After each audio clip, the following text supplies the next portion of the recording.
extremely sensitive, and they are surrounding and checking everything around them, but at the same time, they can feel, nice and relaxed and calling their friends, because she is now here with me for the first time. We haven't done much work with her. So safety for social animals is the connection, as Jerry already said, like when we do the process of joining with them and we are in the moment of constant connecting and showing her that she can trust us with our body language, that's when she starts to calm down her nervous system, knowing that we are together, so we are forming a partnership in that moment. And this is what is calming down the nervous system of being together and safety in numbers. Is wonderful because we go through some excitement. So the voices are talking around us. We have to get activated to get what we want of the voices, but at the same time, we exhale and we are going down into this relaxation together. And this is, I think, where the voices help us the most, as you already do, that once we get our physics right and we are able to exhale, take our heartbeat down in our breathing and everything, and they are, kind of synchronizing with us in that way. And then we connect in the way where the horse makes the decision that now I'm a safe place, so they come and join us, and because they want to, they don't want to be isolated out there, they want to be like forming that partnership. So that's the whole process, movement, whatever you can do, to kind of bring up energy into your body, to move the horse forward in front of you. So, and now I'm looking for the ear, so you see it's coming my way already. So she is interested in what I have to say, and I keep the movement going. So I exhaled there already, so she's like, okay, ready to listen to you. So she's really nice and sensitive. I can drive her forward on this direction. So, but horses have the eyes on both sides, so we have to do everything what we do equally on both sides. So I'm gonna change directions now. I'm gonna allow her to come in, change my hand, and push her here to the outside, like this. And I activate myself again and ask her to go forward. Now it's the second round. I stay connected to her, so I want to be able to not miss anything what she tells me. So therefore I try to focus on towards my horse. Each time I see she wants to calm down, I say like, no, let's keep going. So I activate myself, and she can then just mirror me there.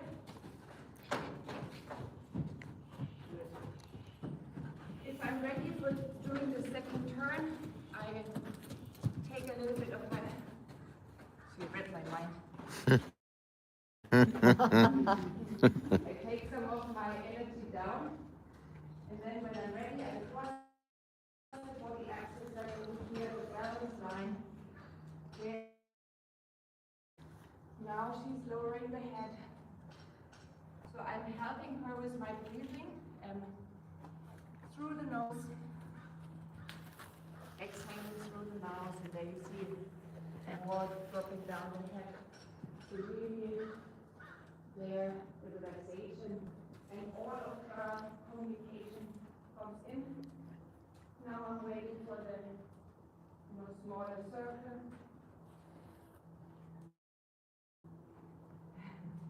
As you see, they read your mind. So she showed me everything what I'm looking for, and whenever I see a good moment and she pays attention to me, okay, there. She's good. So I'm still active, I'm still asking her to go forward. Now she reassures me, you see there's like more Relax bowels. just in case you miss that one. So I'm asking her now, eyes down, shoulders for the invite, to see if I can draw her all the way to me. And when she's a little bit distracted, I can just see if I can help her. Just a few more steps. Turn. Nice. So now when they make the decision, you know, with you and like follow your body language, as she did, then of course I make sure that I give her a reward. So that I celebrate the moment, you know, they kind of make these decisions for us to rather be together instead of, you know, people separating them. I see with my follow up if she wants to stick to that idea, if she is really happy to follow me. And therefore I walk in circles, because for horses it's easier to work in a circle instead of straight lines, since their eyes are on the side of their head, so they can see is to work in circles. And for them it's really difficult to walk in a straight line because they are like a little bit bent, so they have one hollow side and one like kind of long side. So that was wonderful. She didn't challenge me at all. She was like, okay, ready to do everything with you. And I mean, that's so incredible to see how quickly horses are giving you their trust if you treat them right. I mean, we've had her in, I don't know, 10 days maybe, right? Not even 3-4 days where we worked with her in the class. And in the beginning she was not so sure, and now she changed her mindset, like already very much. Any questions to that, to the joiner procedure? Instead of just walking in front of her to turn her feet against the rail, explain why you let her come off. Oh, just because then I could move her towards the other side in a little gentler way, you know. So instead of surprising them to go in front, so where I cut their pathway, you know, to turn, I just allow them to follow my body language in the way where I asked him. So okay, now I ask you off the wall, and now I ask the inside eye, you know, to turn away from me. So they just walk through it, you know. It's my personal preference, but so therefore I can just keep it like very flowing.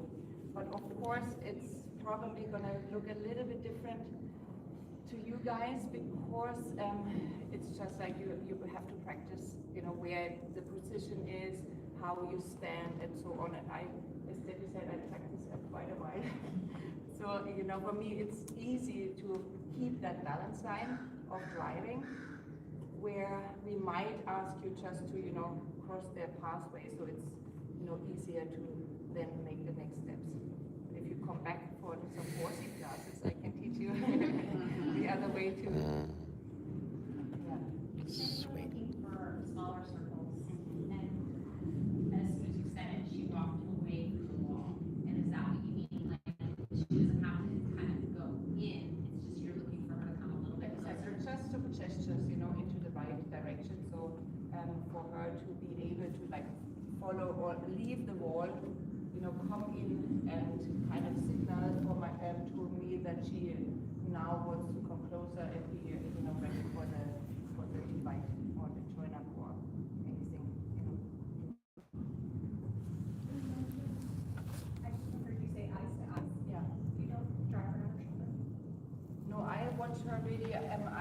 focus on the head. So because the eyes are gonna tell you what's the next move, so you can see when they start to, eyeball in towards the center, or, they start looking to the other side that where the mind is going. So you basically already read the next step on observing the horse very closely. Yeah. And also eyes on eyes is like extra tension. So if you keep eye contact, I don't know if you know this game here in America, but we play as kids. Who is able to stare longer in the other's eye. And there you realize how much pressure eye contact is. Because after like the normal seconds, which everybody is kind of, it's like society teaches you, it's polite to look at each other's eyes, but then if you start to stare, it gets creepy. You take the eye contact down and then reconnect again. Otherwise, it's awkward, and you will point out people immediately when you can't, look at each other's eyes. So I'm talking to you like this, then you see think like what's wrong with her, or if I continue stare at your eyes all the time, then you're also like, oh my god, intense. So therefore, eye contact is really a lot of is a good communication tool, to stay connected to your animals. I think so, her question though. Your feet point to, They drive behind over, but if you noticed what the body position was, you were still. Oh yeah, the position, exactly. We will talk to you about that, about the balance line of the horses. So the balance line is where the withers, like the mane here, kind of stops, down where we normally have the cinch. And everything behind here towards the horse is driving her forward like this, and I'm adding tension, and everything in front here is going to invite the horse's head to you. And the clearer you can stick with that language, the easier it is for them to just follow it. Yeah. Any other questions? Yes, I have another one, if you don't mind. So, a healthy boundary versus a join up. When sometimes we've been talking around things that a healthy boundary is when a horse isn't right. That box on the shoulder, especially if they're maybe what you consider more of a pushy horse or a dominant horse. So, do you feel like that was something that was still necessary in certain ways, or not looking for this type of join up? No, I mean, it's about your intention, right? So now if I drop down my intention and allow her with everything, like how I position myself to her and so on. So I give her allowance to come as close to me as she wishes to. But if I change my body language into this kind of, clarity, when I then, instead of like standing like this here, I stand up here, and then the next time she comes and I'm like telling her, please stay over there. My intention is different. I'm like, this is my personal space. And they are so good in reading body language that there is like, it's very easy to, make it clear for your horse what you want, or for everybody else if we are able to communicate, very clear. This is okay for me, but here that's not okay anymore.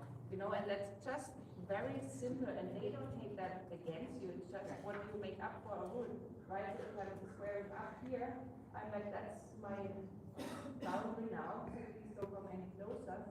Then she's like, okay, when I do this, she's like, okay, now I invite her in. Yeah, so she can come into my space, because I let my guards down and I don't tell her that she has to kind of keep that distance. Yeah? And the clearer we can be in that, the easier it is for everybody involved. So, nice. yeah. More questions? Otherwise, we break for lunch. Don't be that guy to ask more questions. So, yeah, No, I think just lunch kidding. will be ready for you guys in the classroom. Yeah. And Thank you. What is It's really the good. horse's name? Gloriana. Loriana. Maybe got that same bridle. What Bra- kind of horse is she? What's that? What kind of horse? Or I halter. think she is thoroughbred or James, is she thoroughbred or Wambler? Thoroughbred, yeah. So she's a thoroughbred, maybe ending up at the racetrack, winning. Then remember that moment when we all saw her. You get all the credit. Mm. Thank you. That's so good. Thank you. Yeah, We'll be here shortly. that's Diane, Okay, everyone ready? Jerry, James, We'll leave the classroom here in a minute. Dr. Sparby. Have fun, y'all. Thanks for watching. I'll save it here in a minute.